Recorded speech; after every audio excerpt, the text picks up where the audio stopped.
Դավիթ, նախորդին փաստաբանից տեղեկացանք Սամսոնյանի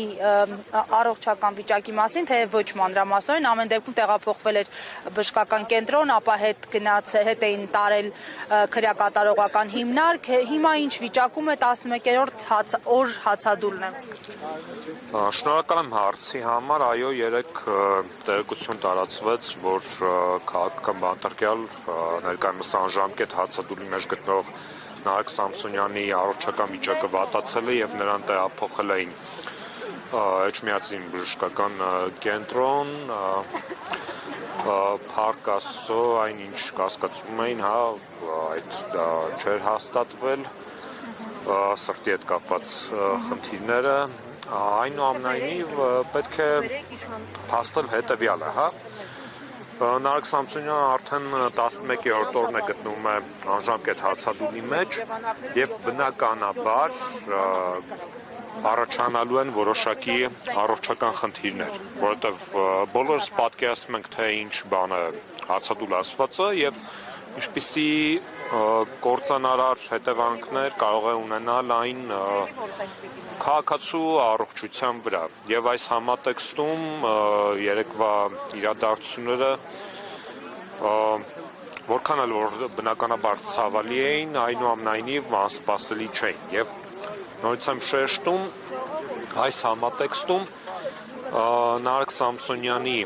անժամկետ հացադուլի պահանջը իրեն անհապաղ ազատ արձակելն է եւ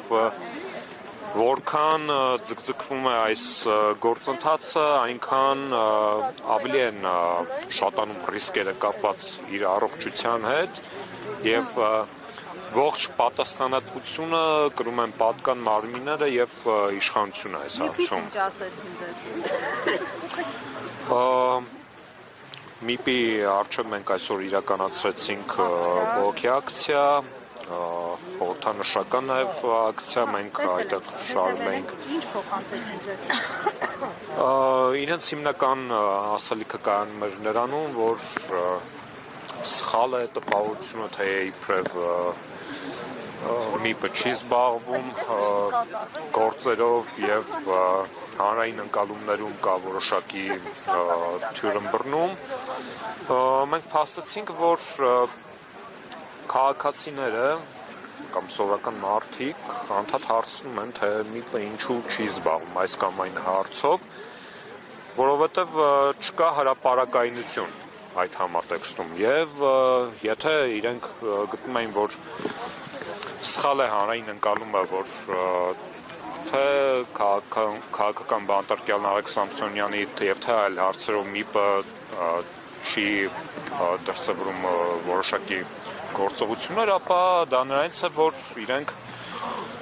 հրապարակային տիրույթում ըստ էության չեն գործում։ Այսինքն աշխատանք տարվում է, բայց չեն ներկայացնում։ Դուք զգացել եք այդ աշխատանքը, դուք որպես թիմակից Սամսոնյանի նկատել եք, որքանով է նկատելի։ Այս բան դա նկատելի չէ, իրենք նշեցին, որ որոշակի գործառույթներ իրականացրել են եւ հարցը գտնում է իրենց անմիջական ուշադրության կենտրոնում, բայց դա այս բան դեռևս դրսևորում չի ունեցել։